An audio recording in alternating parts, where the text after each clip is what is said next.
সকলোকে নমস্কাৰ জনাইছো। আজি তৃতীয় শ্ৰেণীৰ যি পাঠ্যক্ৰম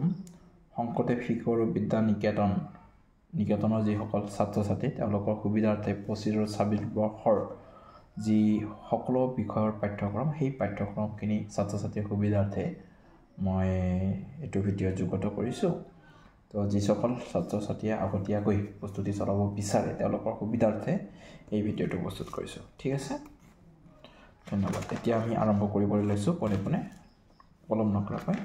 প্ৰথম বিষয়টো কি বিষয়ত যিটো 6 মাহিলী পৰীক্ষা হৈ গ'ল, এইটো এপ্ৰিল মে জুন মাহৰ এইকেইটা পাঠ,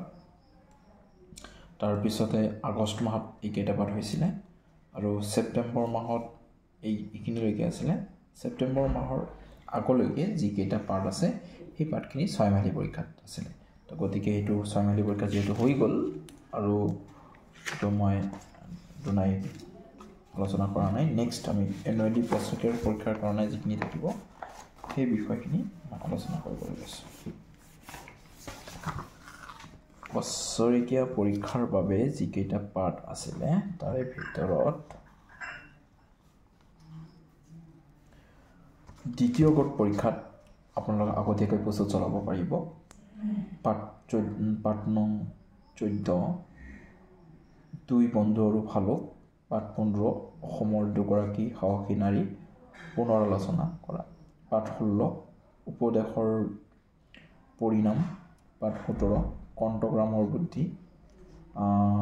ব্যাকৰণ ৰচনা, তাৰপিছত পাঠ 18 প্ৰিয় ছাত্ৰ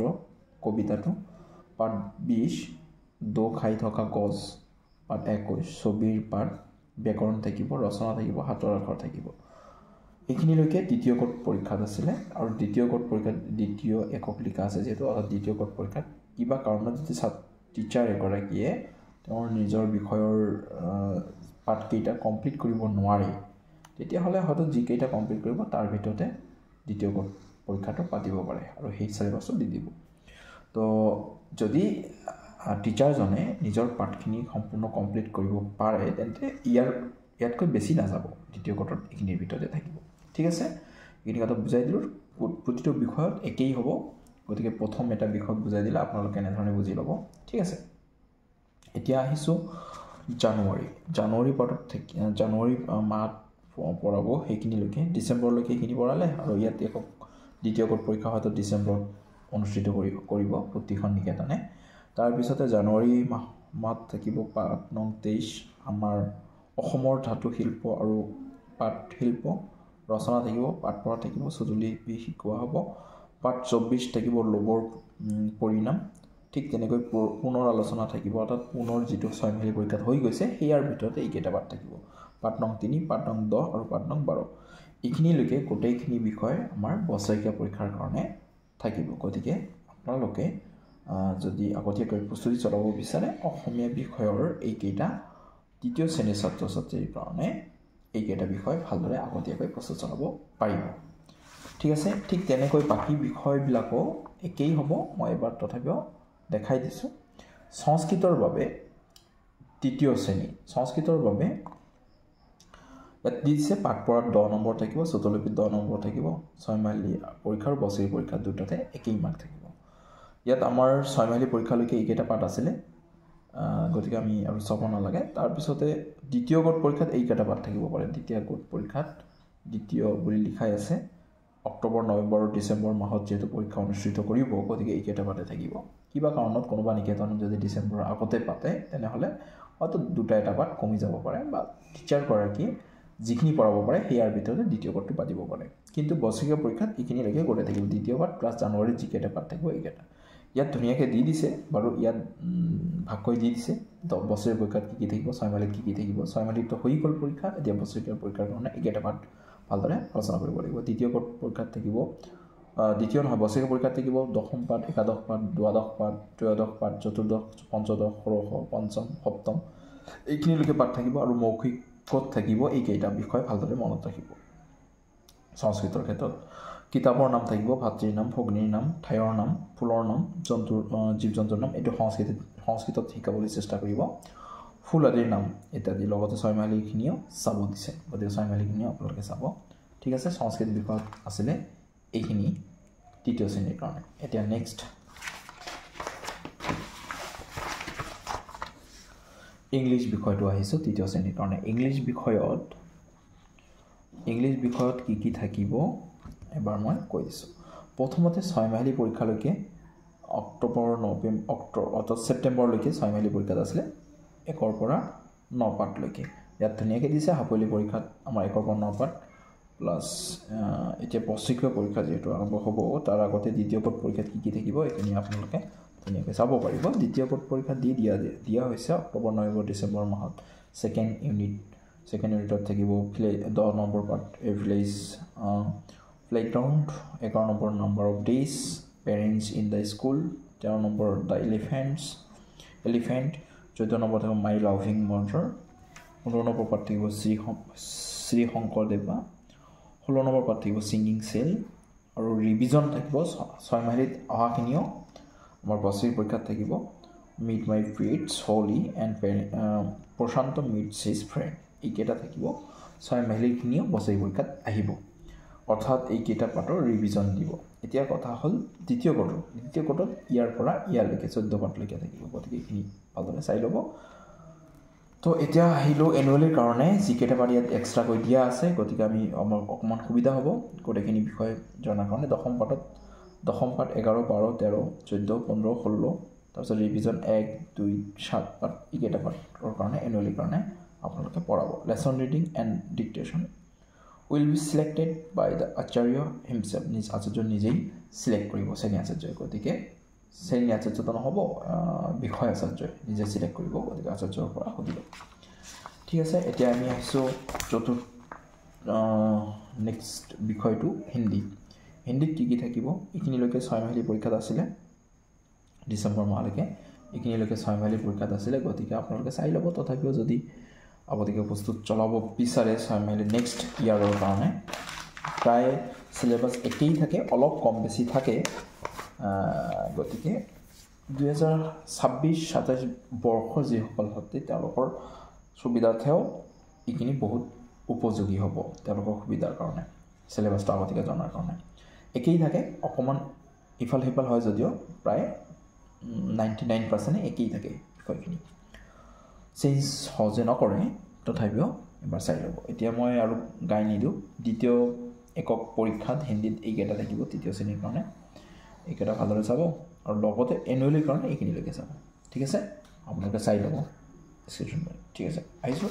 নেক্সট বিষয়টো ঠিক তেনেকৈ গণিতটো চাই ল'ব গণিতটো এইখিনিলৈকে 6 মাহিলী পৰীক্ষাত আছিলে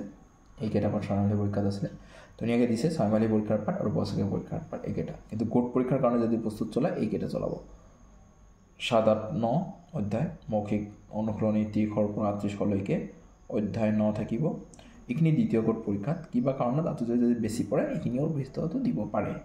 যেটো এইখিনি বছৰীয়া পৰীক্ষাত আহি যাব এইটো এইখিনি আপোনালোকৰ দ্বিতীয় গোটৰ কাৰণে প্ৰস্তুতি চলাব আগতীয়াকৈ তাৰ পিছত যদি এইখিনি হোৱাৰ পিছত এইখিনিও যদি আচাৰ্য কিবা কাৰণত 10 নম্বৰ পাঠটো পঢ়ায় তেন্তে হয়তো এইটোও দিব পাৰে কিন্তু সম্ভৱতঃ এইখিনিৰ ভিতৰতে দিব ঠিক আছে গতিকে বছৰীয়া পৰীক্ষাৰ কাৰণে ইয়াৰ পৰা লৈকে এইখিনিলৈকে থাকিব এনে ভালদৰে চাব আৰু লগতে ইয়াত এক্সট্ৰা কৈ দিয়াই আছে গতিকে এইখিনি চালেই হৈ গ'ল গণিতৰ কাৰণে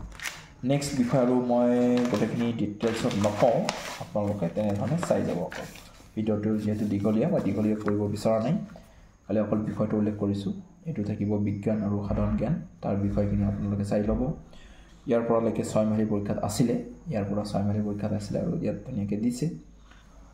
6 মাহিলী পৰীক্ষাত কোনটো পাঠত কিমান নম্বৰ থাকিব এইটো ধুনীয়াকৈ দিয়া আছে আপোনালোকৰ সুবিধাৰ্থে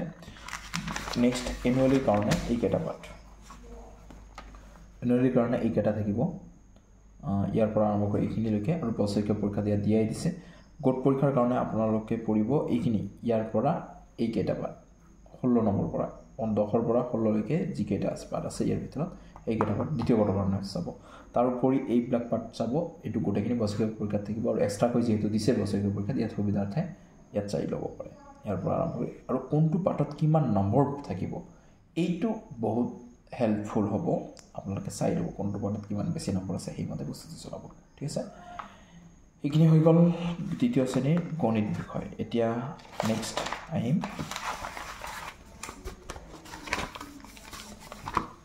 নেক্সট টাইম সমাজ বিজ্ঞান আৰু পৰিৱেশ বিজ্ঞান সমাজ বিজ্ঞানৰ কাৰণে 6 মাহিলীৰ কাৰণে আছিলে এইখিনিলৈকে এইকেইটা পাঠ আছিলে 6 মাহিলীৰ কাৰণে সমাজ বিজ্ঞানৰ তৃতীয় শ্ৰেণীৰ তাৰ পিছতে ধুনীয়াকৈ দিছে এটা বস্তু পাঠ নং 1 2 3 4 5 6 7 8 কিমান নম্বৰকৈ থাকিব সেইটো পৰিৱেশ বিজ্ঞানত 1 3 5 6 ইয়াৰ পৰা কিমান নম্বৰ থাকিব এটা ধুনীয়াকৈ দি দিছে তাৰ পিছতে আহিব আমাৰ ইয়াত বছৰি পৰীক্ষা অক্টোবৰ মাহৰ পৰা একদম ডিসেম্বৰলৈকে দ্বিতীয় কোটত থাকিব এইকেইটা অক্টোবৰ মাহৰ পৰা ডিসেম্বৰলৈকে যিকেইটা আছে এইটো দ্বিতীয় কোটত থাকিব আৰু লগতে এইখিনি এনুৱেলি থাকিব কোটেখিনি দ্বিতীয় কোটৰ পৰা আৰম্ভ কৰি এইখিনিলৈকে এনুৱেলি থাকিব পুনৰ আলোচনা থাকিব 2 4 আৰু 8 আৰু লগতে বছৰি পৰীক্ষাত সংযোজন হ'ব এই 2 4 8 এইখিনি থাকিব লগতে বছৰি পৰীক্ষাত এইকেইটা পাঠ থাকিব 9 10 11 12 13 11 13 নাই 14 2 4 8 আৰু পৰিৱেশত কোনটো থাকিব ইয়াত দিয়া আছে আপোনালোকে চাই ল'ব আৰু স্ক্ৰীনশ্বট মাৰি ছাত্ৰজনক শিকাব নেক্সট আহিছো এতিয়াটো দীঘলীয়া কৰিব বিচৰা নাই নেক্সট আহিছো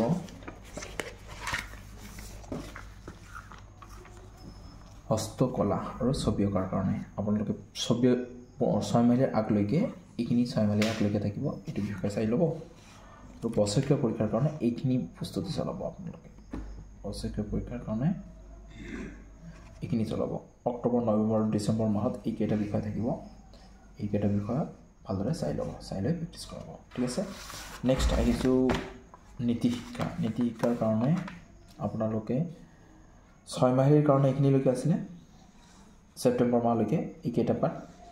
আৰু ইয়াত ধুনীয়াকৈ দি দিছে গোট পৰীক্ষাৰো গোটেইখিনি দি দিছে গোট পৰীক্ষা প্ৰথম গোট পৰীক্ষাত কি আছিলে আৰু কি 6 মাহিলী পৰীক্ষাত আছিলে এইখিনি বিষয় এতিয়া দ্বিতীয় গোট পৰীক্ষাত এই তিনিটা পাঠ তাৰ পিছতে লগতে এইকেইটা পাঠ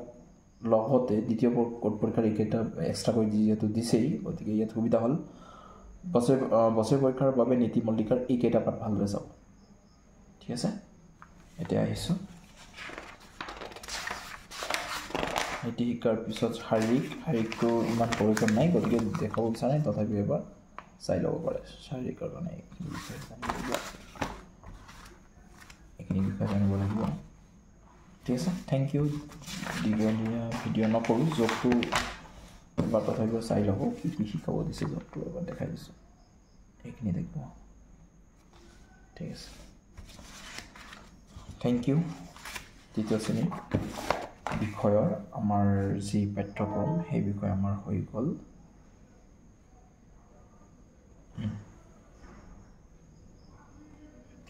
থেংক ইউ এতিয়া আমাৰ হৈ গ'ল